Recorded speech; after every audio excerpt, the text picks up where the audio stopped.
This week on Ebert and Roeper, Drew Barrymore's life takes one sharp turn after another, riding in cars with boys. Also, Ethan Hawke and Julie Delpy get animated in Waking Life.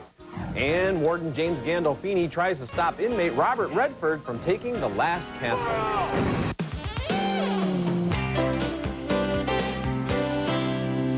When you first arrived here, I asked you a question. Apparently, I need to ask it again.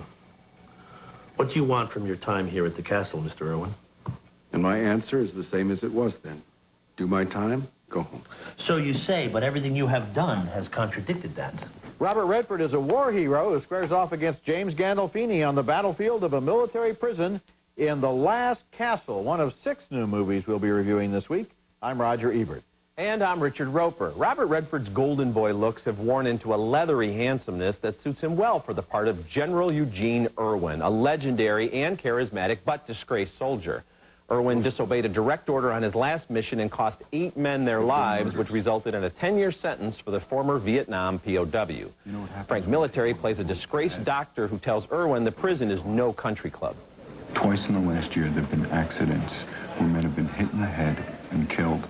And nothing can be proven. We're talking about expert marksmen shooting from minimal distances. James Gandolfini is the colonel who runs the prison and idolizes Irwin until the general starts giving the men ideas about standing up for themselves. My men and I are vastly outnumbered. We spend every day behind enemy lines. Because make no mistake about it, Mr. Irwin, they are the enemy. But I don't need to justify myself to you, do I? I don't know. Do you? In what seems like a matter of days, Irwin has converted these con men, thieves, and violent criminals into a crack, patriotic fighting unit ready to win one for the Gipper. They cannot take away from us who we are.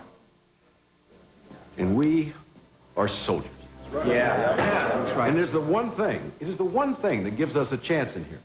The problem with that scene and with most of The Last Castle is that bogus emotion tramples all sense of logic and intelligence. Just a few words from the great Irwin, and these cynical, disgraced former soldiers are ready to risk their lives for this guy. If only they'd known him during basic training. The rousing score, the heavy-handed symbolism, even the very face-off between the iconic Redford and a guy best known for playing Tony Soprano, it's just not a fair fight. This is director Rod Lurie's follow-up to The Contender, which was one of my favorite films of 2000, but this time his take on patriotism is skewed and just not very convincing. Well, I have 2 approaches to this movie, but my first approach is I'm recommending it because it's a great audience picture. It is terrifically entertaining. Redford and Gandolfini are right on the money. I'm sure Gandolfini is going to get an Oscar nomination for this performance, which is really a departure and a development and a build on The Sopranos, in which he really plays a great villain. But on the other hand, my question about the movie is, after all, Redford is no better than Gandolfini because they both lead men into battle and lose most everybody. I mean, by the end of this movie, Redford has caused a great deal more pain, suffering, and death among the prisoners than Gandolfini ever did. Well, that's a huge flaw in the movie. I mean, you're telling me you're recommending it, and you're saying that the very essence of this film is completely flawed. But that's not the way audiences think. Audiences are going to be for the underdogs, they're going to be for the uprising. So you're recommending this film not based so much that you like it, but you're saying that people are going to like it. Too. I liked it. And then when I got out of the theater and thought about it, it didn't hold up logically, but that's okay because a movie is an immediate experience. Audiences will love this picture. You're as easy as those soldiers who just go right in step with Irwin. And I disagree with you about Gandolfini. I think he's a really strong actor, but not in this movie. And I think his character's weak, and I thought it'd be a better fight, a better battle between these two guys. But, you know, Golden Boy Redford saves the day from start to finish, and the way these people react to him, Roger, is ridiculous in that prison. I mean, it's such a cartoon. Well, it's all set up. Of course it is. We know that. That's how movies work. At least a movie like this is how it works. All right. Okay, our next movie is Dancing at the Blue Iguana, directed by Michael Radford, who made Il Postino, and a sleeper 15 years ago called White Mischief. This one tells the story of the performers at a Los Angeles striptease club in a series of scenes that came out of improvisational workshops with the actresses working on their own characters. The result is uneven, but sometimes fascinating. Daryl Hannah plays a ditzy headliner named Angel, who works in the sex business, but is still fuzzy about the facts of life. I heard on the Discovery Channel that sperm can live a really long time. When's the last time? Like It's not yours. 7 months. Castle, is yours? No, Is that yours? it's not mine. It's not. No, it's not. It's not. That's Sandra Oh as Jasmine. She's secretly a poet, and her personality clashes with the brash vulgarian Joe, played by Jennifer Tilley. By the way, I would appreciate it if you didn't, like, get all over that black guy. He's one of my regulars. The black guy with the jerry curl? That's one of your regulars? Yes, it is. Oh, my God, he's such a freak. You know, I would appreciate if you took that guy back because he's just an ass. Let me give you a suggestion, sweetheart. You should get a job. Robert Wisdom plays Eddie, the club manager, who has an artistic side, but plays tough with the strippers. I'll come back on Monday. I'll work all the rest of the week. I need the weekend off. Tomorrow night, you dancing. You one of my star girls. I need you in here, so don't be, okay? These are women with big issues and messy lives, and the movie is true to that, showing Jasmine afraid to commit to a poet she likes, Joe acting out her aggressions, and the naive Angel, so innocent she actually talks herself into a pot fuss by asking a policeman to unlock a car door that is already unlocked. Sandra Oh and Kristen Bauer, as a visiting headliner, have a heartbreaking late-night scene at the end where they spill out all of their doubts and pain. Dancing at the Blue Iguana is not a neat movie, but it's a brave one. I would agree with that. I think Daryl Hannah's the best thing in the movie. That scene with the cop where, you know, I think it is, like you said, it's a workshop thing where they're really working back and forth, but you're not too aware of it. Other scenes you are aware that these two actors in various scenes are kind of working at it, and they're saying, okay, well, that was a great bit of acting on our part. Sometimes it's too self-conscious, but I think she's really good, and Sandra Oh as well. Yeah, you know, Hannah has a great scene with a social worker where she's trying to convince her that she's fit to adopt a child, and she just is spectacularly unfit, even to adopt herself. It's very funny, but there's also this pathos about it. And let's also mention that at 40-something, Daryl Hannah, upside down and naked on a pole, is something we're seeing in a movie as well. Yes, but also let's mention that Sandra Oh, who goes out and does a striptease in front of the boy that she loves but doesn't think will accept her, there's a little tear that comes down while she's upside down on the pole, and that's a very effective piece of acting. Yeah, it is. It absolutely is. Okay, coming up later in the show, Drew Barrymore learns the facts of life riding in cars with boys. How do I look? You look beautiful, Mommy. And coming up next, the world between dreaming and waking life. Everyone's sleepwalking through their waking state or wake-walking through their dreams.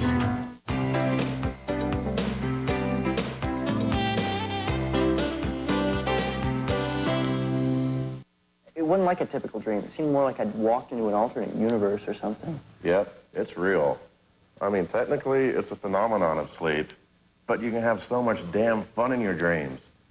A young man who's dreaming talks about dreams to an expert dreamer in a movie that looks like a beautiful dream, and it's called Waking Life. This is that rare film that drops your jaw and makes you say, wow. First, because of its stunning visuals, and then for its dazzling whirl of challenging ideas that will make your brain sing and your imagination soar. Director Richard Linklater shot the movie on digital video and then enlisted animators who use new computer software to paint over the images. You walk around like, you know, there are some holy moments and there are all the other moments that are not holy, right? But like this moment's holy, right?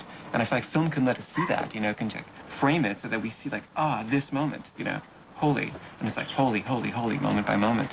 In another segment, Ethan Hawke and Julie Delpy revisit their characters from Linklater's 1995 film Before Sunrise. And the second of dream consciousness, right? Well, that's infinitely longer than a waking second. You know what I'm saying? Oh, yeah, definitely.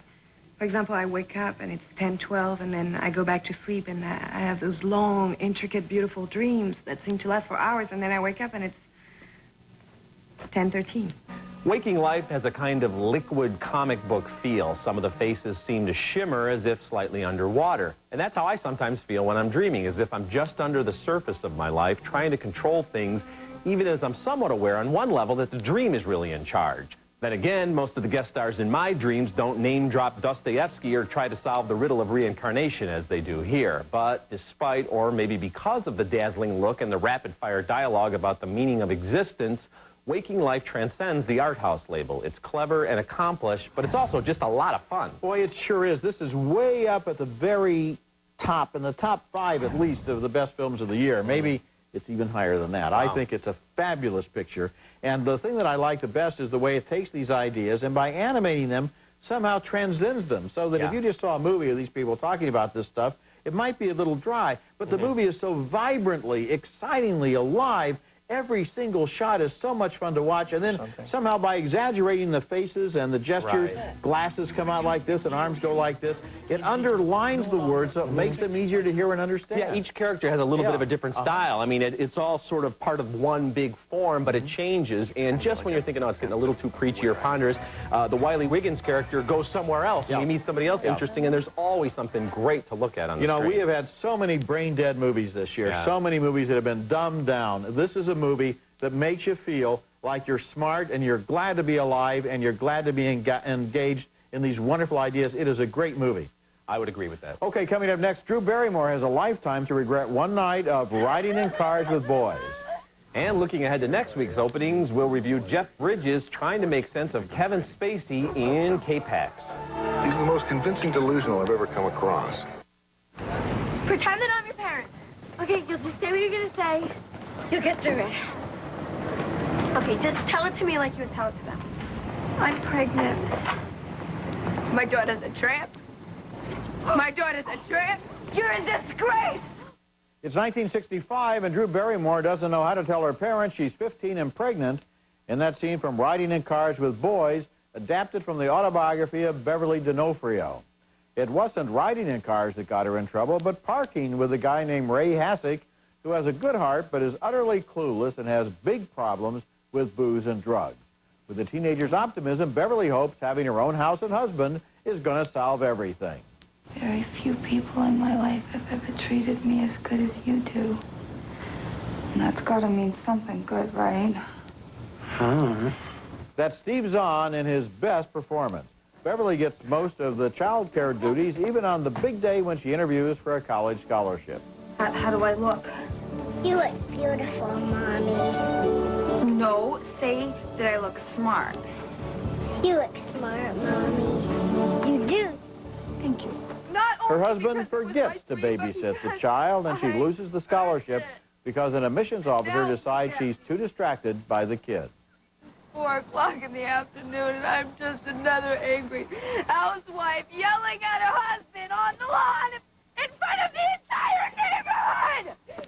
Drew Barrymore plays that character from age 15 to age 35, always convincingly, and Steve Zahn covers the same span of years and actually changes even more as his life spirals downhill into addiction. These are two powerful performances, maybe Oscar contenders. Riding in Cars with Boys is not a feel-good, rags-to-riches story, but has a lot of truth, pain, and hard lessons in it. It's narrated by the 20-year-old version of Jason, her son, who believes his mother blames him for everything that went wrong, and indeed, Beverly is better at placing blame than accepting responsibility, although she learns, and that's what the movie is really about. My biggest problem actually is Drew Barrymore's performance, which I did not find convincing. I didn't think she was believable as a 15-year-old, and I certainly didn't think she was believable as this 35-year-old professional. She strikes the same note throughout the movie. I think Steve Zahn gives an Oscar-quality performance, and that just illustrates that Drew Barrymore just isn't that good in this film, and that's what sinks it for me, and that's what has me saying thumbs down. Thumbs down? Thumbs on the down. whole movie? Yeah, I'm saying thumbs down on the movie, absolutely. Okay. And you also mentioned that it doesn't have this kind of Hallmark feel or it doesn't feel good. I actually think it does have a lifetime movie of the week quality. It's really tough on her. Oh, and it, you know, I don't want to give too much away, but it tries to wrap things up in certain ways that's going to make us walk out of there feeling good, but the rest of the material not really. isn't She still has a lot of work to do at the end of the movie. Yeah. Okay, I agree with you about Steve Zahn, but first of all, look at this. Nobody looks the same when they're 15 and 35. I mean, so the fact that she's able to be pretty convincing at both extremes and very convincing in the middle is about all you can ask any actress I don't to do think it. she's pretty convincing. I do, I think, yeah. You know, when she's bursting into tears, it's just striking the same note. That scene you talked about in the with the administrator where the kid was sitting, I thought that was just all wrong. He's too harsh. The kids, it just didn't feel. I don't know. Like, I think maybe the way today it might be seen that way. But you know, you're thinking about 30 years ago. Yeah. When it might have been exactly like that because things were different then. I wouldn't mind if people go to see this to concentrate on Steve Zahn. I do think he should get an Oscar nomination, but I thought the film was weak. Okay, our next movie is called Intimacy, and it would be disingenuous if I didn't lead by saying there are numerous explicit sex scenes between the two leads, including a moment of oral genital contact. But the New Zealand-born Carrie Fox and British stage veteran Mark Rylance bravely surrender their bodies as they plunge into this intense character study. He's a bartender estranged from his wife and children. She's married and dabbles as an actress.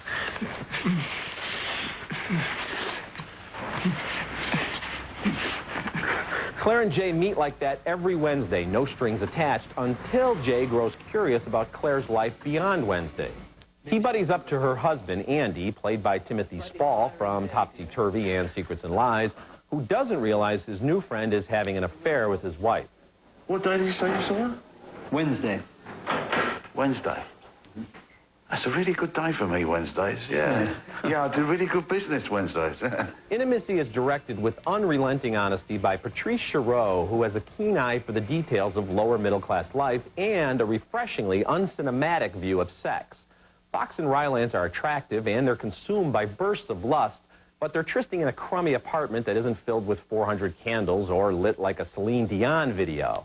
It's not the graphic sex that's most memorable about Intimacy. It's the tough writing and the stellar acting. Yes, that's true. And I recommend this movie, and I admire this movie, although there's an interesting thing about it. I saw it at Sundance. I came out and I ran into a woman I know who said, you can tell it's directed by a man, because the sex all begins in the bottom of the ninth inning, and no woman would ever look at sex like this as totally involved in like the last 60 seconds of the encounter with no sweet talk, no tenderness, no foreplay. And in a way, that's true. It's interesting that this man really has great anger against women. He's angry about the fact that his marriage broke up, then he tries to break up her marriage. He is filled with issues that aren't being resolved, and the movie never really deals with them, although it puts them out there so that we can deal with them ourselves. I think that's even coming from a woman, kind of a chauvinist point of view. I think women can have that approach to sex. Okay, when we come back, William H. Macy and Laura Dern star in Focus about a quiet street where hate begins to grow. Our next movie, Focus, takes place on one block of an American city during World War II, where homegrown fascists channel their hate and fear into anti-Semitism. It stars William H. Macy and Laura Dern as a recently married couple who are not Jewish but discover that their neighbors think that they are. There's a boycott against a Jewish store owner played by David Paymer. This morning, Carlson was willing to lay a real bet that you would buy from Finkelstein. He thought you were the type. What type? That's Meatloaf a Day as the local leader of a right-wing hate group. When Macy stops buying his newspapers at the corner store, Paymer confronts him. You don't understand. It isn't what you've done. It's what others of your people have done. So in other words, when you look at me, you don't see me. I don't see you? What do you mean? I mean what I said. The Macy character has always tried to lay low and avoid trouble, but as the pressure mounts, he pays a late-night visit to Paymer's store. There's hundreds of millions of people in this country, and a couple of million is Jews. It's you they want, not me. They are a gang of devils, and they want this country. And I must tell you, if you had any regard for your country, you wouldn't tell me to move. People have been asking me to list patriotic movies, and to me that means movies about ideals. Macy has always been good at playing everyman, and here he excels as an office worker who gets a wake-up call from right next door. Laura Dern's character isn't naive. She knows the score and is both more afraid and more defiant than her husband. Focus could be about any minority group, which I think might be the point. Definitely the point. It's a message movie, and it's very obviously about that, but it really works well as such, and the performances are really strong. And I love the fact that it's the glasses that Macy's character gets that sends this whole thing spiraling out of control. Just the wrong, supposedly wrong pair of glasses that make him look Jewish, and all this stuff happens. And just when you think, well, that could never happen, well, it does happen. It did happen back then, and it's happening today. And all the scenes about the employment interviews and whether or not they're hiring Jews at this company and whether they're hiring them at that company, and her own experience and the way they meet for the first time, it all kind of fits together into a portrait of prejudice. And you know who's really strong here is the artist formerly known as Meatloaf, as the next-door neighbor. Really He's been good in a couple of movies. Yeah. Okay, when we come back, my parting shot.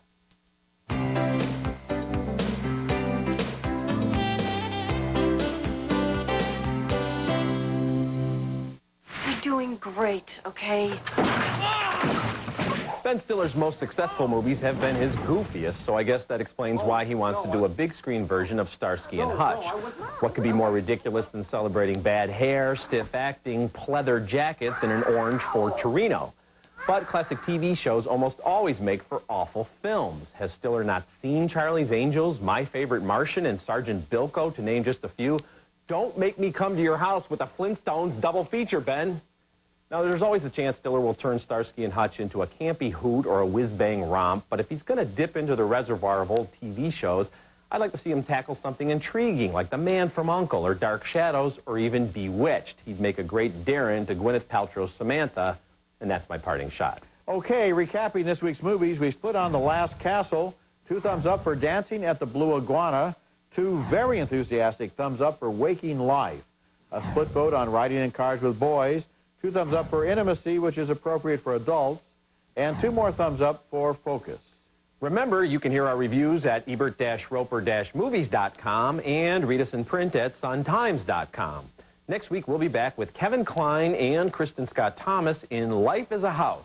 And until then, the balcony is closed. And you know, I've seen Waking Life 3 times, and I want to see it again because this movie is so rich and so exhilarating. I don't want people to think this is an art house movie or an experimental film, and it's taking a big chance. Once you see it, the first 30 seconds, you're into this movie. You're right, you're right. Batteries. Video games blast through batteries and your money. So arm yours with Rayovac Maximum. Last as long as standard Duracell and Energizer for less. Rayovac. These babies were conceived using the Clear Plan Easy Fertility Monitor. It identifies more fertile days each cycle than any leading method. Clear Plan, clear results. Rent the greatest thrills and chills just in time for Halloween. Check out Richard Roeper's picks for the top scary movies available at your neighborhood Blockbuster store. Blockbuster, bringing entertainment home. Right now at LensCrafters, get a complete pair of glasses with DuraLens, our most scratch-resistant plastic lens for only $99. The $99 DuraLens event. This one you don't want to miss. Closed captioning for Ebert and Roeper is brought to you by... Brake sales don't come any bigger. Get 50% off lifetime brake pads and shoes at Meineke. At Meineke, you won't pay a lot, but you'll get a lot.